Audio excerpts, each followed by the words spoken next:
Hola, hola amigas, ¿cómo están? El Señor las bendiga. Qué bendición ha sido profundizar en este Evangelio según Juan. Sabemos que la palabra de Dios no regresa vacía y oramos que este podcast esté siendo de edificación para todas ustedes. También, les agradecemos mucho sus oraciones. Es un enorme privilegio poder compartir la palabra con todas ustedes, pero al mismo tiempo es una gran responsabilidad. Tanto Ceci como yo les agradecemos sus oraciones para que absolutamente todo el contenido que compartimos aquí en el entendimiento del corazón sea contenido que glorifica a Cristo. Tanto los posts en redes sociales como los devocionales y por supuesto este podcast. Y hoy terminaremos de estudiar el capítulo 14 del Evangelio de Juan. En el episodio anterior vimos los primeros 6 versículos y para entrar un poco en contexto y refrescar la memoria, sabemos que en los primeros 11 capítulos de Juan, el autor mayormente nos narra todas las señales que Jesús hizo y recordemos que el propósito de Juan al escribir todas estas señales es que creamos. ¿Recuerdan dónde encontramos el propósito del autor? El propósito lo encontramos en Juan 20, versículos 30 y 31, y dice: Jesús hizo muchas otras señales milagrosas en presencia de sus discípulos, las cuales no están registradas en este libro, pero estas se han escrito para que ustedes crean que Jesús es el Cristo, el Hijo de Dios, y para que al creer en su nombre tengan vida. Cierre de comillas.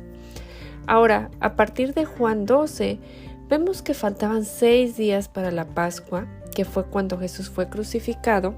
Jesús tuvo una comida con sus discípulos en Betania, con sus amigos en Betania, y luego se fue a Jerusalén por última vez. Jesús dijo que la hora de su glorificación había llegado, y por última vez Jesús hace un llamado público a la gente a creer. Después se fue y se escondió de ellos. Pasando a Juan 13, al acercarse ya la fiesta de la Pascua, Cristo sabía que había llegado su hora de abandonar el mundo y de regresar al Padre. Jesús lavó los pies de sus discípulos y cuando Judas salió, Jesús les dio el mandamiento a los 11 restantes de amarse unos a los otros como Él los había amado. Esto sucedió solo horas antes de su muerte. Ahora, el capítulo 14 comienza con un mandato: no se angustien, y continúa diciéndoles la razón: creer. La razón era creer en Jesús y sigue siendo. Él les dijo que se iría a prepararles un lugar para ellos y que regresaría por ellos, que ellos estarían con Él donde Él está. Los discípulos en realidad no entendían lo que estaba por suceder. Como vimos, Pedro lo negaría a pesar de haber afirmado que daría su vida por Jesús. Tomás dijo que no sabía a dónde iba. Felipe le dijo que les mostrara al Padre. Jesús habló de otro yo soy y les dijo: yo soy el camino, la verdad y la vida, y nadie llega al Padre si no es por mí. Ok, amigas, ahora sí. Después de repasar el contexto y la secuencia de los eventos, leamos el resto del capítulo 14, ¿les parece? Empezaré a leer a partir del versículo 7 y estaré leyendo la versión NBLA. Y dice: si ustedes me hubieran conocido, también hubieran conocido a mi Padre. Desde ahora lo conocen y lo han visto.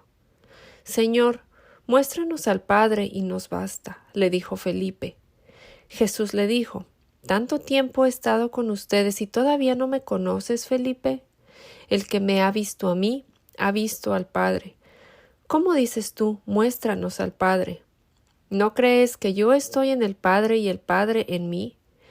Las palabras que yo les digo no las hablo por mi cuenta, sino que el Padre que mora en mí es el que hace las obras.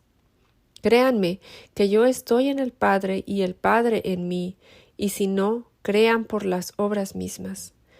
En verdad les digo El que cree en mí, las obras que yo hago, él las hará también, y aún mayores que éstas hará, porque yo voy al Padre. Todo lo que me pidan en mi nombre lo haré, para que el Padre sea glorificado en el Hijo. Si me piden algo en mi nombre, yo lo haré. Si ustedes me aman, guardarán mis mandamientos. Entonces yo rogaré al Padre, y Él les dará otro Consolador para que esté con ustedes para siempre, es decir, el Espíritu de verdad, a quien el mundo no puede recibir porque ni lo ve ni lo conoce. Pero ustedes sí lo conocen porque mora con ustedes y estará en ustedes. No los dejaré huérfanos, vendré a ustedes. Un poco más de tiempo y el mundo no me verá más, pero ustedes me verán, porque yo vivo, ustedes también vivirán. En ese día conocerán que yo estoy en mi Padre y ustedes en mí y yo en ustedes. El que tiene mis mandamientos y los guarda, ese es el que me ama, y el que me ama será amado por mi Padre, y yo lo amaré y me manifestaré a él. Judas, no el Iscariote, le dijo: Señor, ¿y qué ha pasado que te vas a manifestar a nosotros y no al mundo? Jesús le respondió: Si alguien me ama, guardará mi palabra, y mi Padre lo amará, y vendremos a él, y haremos en él morada. El que no me ama, no guarda mis palabras, y la palabra que ustedes oyen no es mía, sino del Padre que me envió.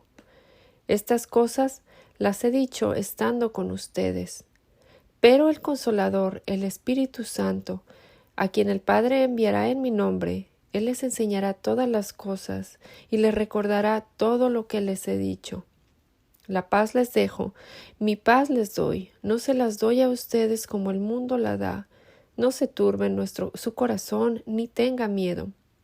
Oyeron que les dije: me voy y vendré a ustedes. Si me amaran, se regocijarían porque voy al Padre, ya que el Padre es mayor que yo. Y se los he dicho ahora, antes que suceda, para cuando suceda crean. No hablaré mucho más con ustedes porque viene el príncipe de este mundo y él no tiene nada en mí. Pero para que el mundo sepa que yo amo al Padre y como el Padre me mandó, así hago. Levántense, vámonos de aquí.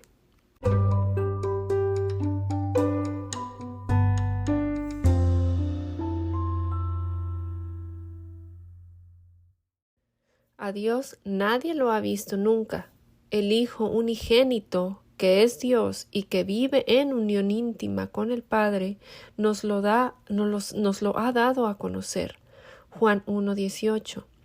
En respuesta al comentario de los discípulos, quienes estaban confundidos y se preguntaban que a dónde iría Jesús y que no conocían el camino, Jesús les dijo que si le conocieran a Él, conocerían al Padre, y les asegura que ya desde ese momento le conocían y le habían visto. Recordemos que está hablando con sus discípulos. Jesús vino a dar a conocer al Padre. El que me ve a mí, ve al que me envió. Juan 12:45. Él es la imagen del Dios invisible, el primogénito de toda creación. Colosenses 1:15. Jesús una vez más explica su unidad y dependencia en el Padre.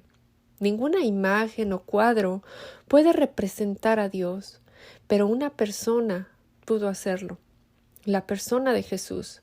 Si quieres conocer a Dios, mira a Jesús a través de las Escrituras.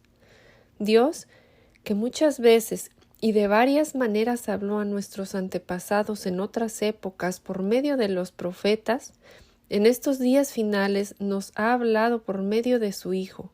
A éste lo designó heredero de todo, y por medio de él hizo el universo. El Hijo es el resplandor de la gloria de Dios, la fiel imagen de lo que Él es, y el que sostiene todas las cosas con su palabra poderosa. Después de llevar a cabo la purificación de los pecados, se sentó a la derecha de la majestad en las alturas. Hebreos 1, del 1 al 3. Ahora, regresando a Juan 14, de los versículos 12 al 14, Jesús les dijo a sus discípulos que el que cree en Él, las obras que Él hacía, Él las haría también, y aún mayores, porque Él, es decir, Jesús, iba al Padre. Él dijo que todo lo que pidieran en su nombre lo haría, para que el Padre fuera glorificado en el Hijo, y nuevamente les dijo que si algo pedían en su nombre, Él lo haría. Jesús está en el Padre y el Padre en Él. Jesús hacía las obras del Padre por su unión. Él está en los creyentes por medio del Espíritu Santo y los creyentes estamos en Él. Los creyentes podemos hacer su obra por la unión con Él. ¿Pero a qué se refiere por mayores obras? Cuando Jesús regresó al Padre y envió al Espíritu Santo, hay más personas físicas para hacer su obra. No tanto se refiere a las obras en cuanto al tipo de obras como levantar a los muertos físicamente, pero se refiere más a cantidad, a alcance. Él nos equipa para llevar a cabo su obra de evangelización, discipulado, etc., mediante los dones que imparte a los que creemos. Cuando Jesús dice que si algo piden en su nombre, Él lo hará, Él no está hablando de que esto funciona como si fuera una fórmula o para cumplir cualquier capricho. Primeramente, está hablando a sus discípulos, quienes, por medio del Espíritu Santo, están en relación y unidos a Él, y están conectados a su voluntad, y que piden de acuerdo a su voluntad. No piden por capricho, sino que al pedir buscan la gloria de Dios y piden para llevar a cabo su obra. Este versículo, si no es leído en contexto, puede parecer que cualquier cosa que se me antoje me será otorgada con solo agregar al final de mi oración en el nombre de Jesús. Al ver el contexto completo y dado los siguientes versículos, vemos que Jesús está hablando de aquellos que aman a Dios y le obedecen. Esto significa que se someten a su autoridad y piden según su voluntad.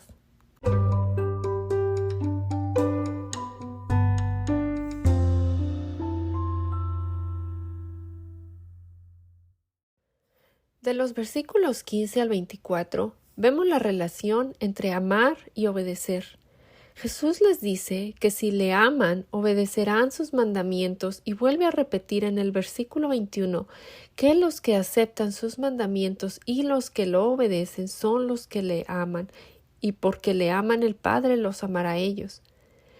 El mismo autor en 1 Juan 2:3 pregunta: ¿cómo sabemos si hemos llegado a conocer a Dios? Y enseguida él mismo da la respuesta: si obedecemos sus mandamientos, el que afirma lo conozco, pero no obedece sus mandamientos es un mentiroso y no tiene la verdad. En cambio, el amor de Dios se manifiesta plenamente en la vida del que obedece su palabra. De este modo sabemos que estamos unidos a Él. El que afirma que permanece en Él debe vivir como Él vivió. Cierre de comillas. Juan, en 1 Juan 2, continúa explicando a qué mandamiento se refiere y hace eco de lo que Jesús les dijo en Juan 13:34. Este mandamiento de amarse los unos a los otros como Cristo nos amó. Obediencia es evidencia de que le amamos. Es a partir del amor que queremos complacerlo y obedecerle. Y sabemos que le amamos porque Él nos amó primero. Es en respuesta de la gracia y el amor que Él ha derramado sobre seres humanos pecadores que queremos obedecerle. Justo en medio de esta enseñanza de amor y obediencia es que Jesús les promete que enviará al Espíritu Santo. Él les dice que pedirá al Padre y Él les dará otro abogado defensor, quien estará con ellos para siempre. Es en el poder del Espíritu que podemos obedecer y amar como Jesús amó. También les dice que el mundo no puede recibirlo porque no lo busca ni lo conoce, pero que ellos sí le conocen porque ahora Él vive con ellos y después estará en ellos. Él les dice que no los abandonará como a huérfanos, sino que vendrá a ellos. Dentro de poco, el mundo no vería más a Jesús, pero ellos sí. Y dado que Él vive, sus discípulos también vivirían. Todo esto que Jesús les está enseñando a sus discípulos explica el mandato del versículo 1. No se angustien, confíen en Dios y confíen también en mí. Jesús dijo a los judíos que habían creído en Él, que ellos eran verdaderamente sus discípulos si se mantenían fieles a sus enseñanzas. Juan 8:31. También vimos en Juan 12 que Él dijo que el amor que tuvieran unos por otros sería la prueba ante el mundo de que eran sus discípulos. La obediencia a sus preceptos es muestra de que somos genuinamente sus discípulos y también nos guarda de tener un corazón angustiado.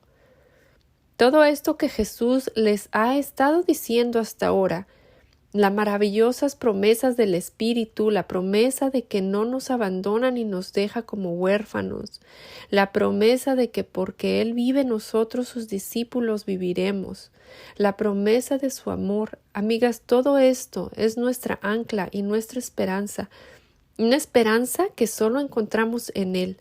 Nada en este mundo nos las puede dar como Jesús lo hace. La forma de obedecer, guardar sus mandamientos y amarlo es a través del Consolador, el Espíritu de la verdad. Aquí vemos que el Espíritu es llamado también el Espíritu de verdad. En el versículo 6 Jesús dijo que Él es la verdad. En un mundo donde cada quien tiene su propia verdad, es importante que estemos fundamentadas en la verdad, porque todo lo que no se alinea a la verdad, por muy bien que suene, es una mentira. Cuando Jesús dijo que rogaría al Padre para que mandara a otro consolador o a otro intercesor, la palabra otro se refiere a otro del mismo tipo, otro de la misma clase. Jesús menciona que el Espíritu Santo es enviado por el Padre en el nombre del Hijo. Él nos enseña, nos recuerda todo lo que el Hijo ha dicho. El Espíritu da testimonio del Hijo, como vimos en Juan, o veremos en Juan 15:26.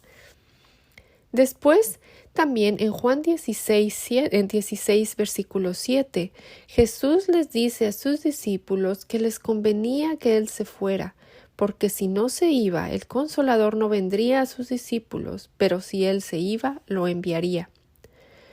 Cuando viniera el Espíritu, después de que Jesús fuera glorificado, los discípulos sabrían que el Padre estaba en Jesús, y Él en el Padre, y ellos en Él, y Él en ellos. Esa relación nos lleva a hacer lo que Jesús haría, querer vivir una vida de obediencia y amor. No lo haremos perfectamente como Jesús lo hizo durante su ministerio terrenal, quien nunca pecó. Pero tenemos la promesa de que estamos siendo transformados a su imagen y que el pecado ya no tiene poder sobre nosotros.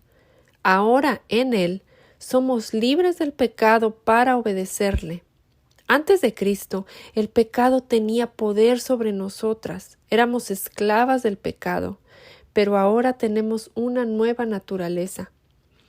Jesús explicó que quien no lo ama, como fue el caso de Judas Iscariote, no guarda su palabra, la palabra del Padre. Ellos estaban a punto de quedar totalmente sorprendidos cuando Judas aparecería guiando a otros a aprender a Jesús. Judas amaba el dinero en lugar de a Jesús. Habría otro Judas que era parte de los 12, aparte de Judas Iscariote el traidor. Este Judas hizo una pregunta. Él quería entender cómo era que Jesús se manifestaría a los discípulos y no al mundo, debido probablemente a lo que Jesús acababa de decir, que el mundo no podía aceptar al Espíritu de verdad, porque ni lo ve ni lo conoce. Jesús le responde que el Consolador, el Espíritu Santo, a quien el Padre enviará en su nombre, Él les enseñaría todas las cosas y les recordaría todo lo que Él ya les había dicho. Ahora del 27 al 31, Jesús les dice que les deja la paz, les dice que la paz que Él les da no es como la da el mundo. Les dice que no se turbe su corazón y tenga miedo. y que si le amaran, se regocijarían, porque él iba al Padre, que el Padre era mayor que él. A la luz de todo lo que acaba de decirles a sus discípulos, les repite: no se angustien ni se acobarden. Jesús les dijo con anticipación lo que iba a suceder, y con anticipación nos ha dicho todo esto. Por medio de las Escrituras ya lo oímos decir que vuelve y que nos llevará con él a su reino, donde no habrá más lágrimas ni muerte. La condición: creer en él, y que él y solo él es el camino al Padre. Cuando Jesús dice que el Padre es mayor que él en Juan 14:28, eso no es una referencia a su esencia divina, más bien se refiere a su encarnación. Dios, el Hijo, se somete al Padre como hombre. Sin embargo, la sumisión no se refiere a la esencia divina. Por lo tanto, adoramos al Hijo como plenamente Dios y no pensamos en Él como de ninguna manera menos que el Padre con respecto a su esencia. Durante la encarnación, Jesús fue temporalmente hecho un poco inferior a los ángeles, Hebreos 2:9. La doctrina de la encarnación dice que la segunda persona de la Trinidad asumió carne humana. Por lo tanto, Jesús fue totalmente humano. Sin embargo, Jesús es totalmente divino. Al asumir la naturaleza humana, Jesús no renunció a su naturaleza divina. Dios no puede dejar de ser Dios. ¿Cómo reconciliamos el hecho de que la segunda persona de la Trinidad es totalmente divina y completamente humana, y hecho un poco inferior a los ángeles? La respuesta a esta pregunta la encontramos en Filipenses 2, del 5 al 11. Cuando la segunda persona de la Trinidad tomó forma humana, ocurrió algo increíble. Cristo tomó forma de siervo y se sometió a la voluntad del Padre mientras estaba en la tierra. El hecho de que el Hijo asumiera una naturaleza humana de ninguna manera niega la deidad del Hijo, ni disminuye su igualdad en esencia con el Padre. Cuando Jesús habla de que el Padre es mayor que Él, entonces se refiere con el rol durante la encarnación para llevar a cabo el plan de salvación, mas no con la esencia. El capítulo termina cuando Jesús les dijo a sus discípulos que ya no hablaría mucho más con ellos, porque venía el príncipe de este mundo, quien ningún poder tenía sobre él. Pero lo que estaban a punto de suceder sería para que el mundo supiera que él amaba al Padre y que lo que hacía, lo hacía en obediencia al Padre. Es motivo de escándalo en nuestra época que Jesús sea el único camino hacia el Padre. Pero confesar lo contrario equivale a rechazar a nuestro Señor.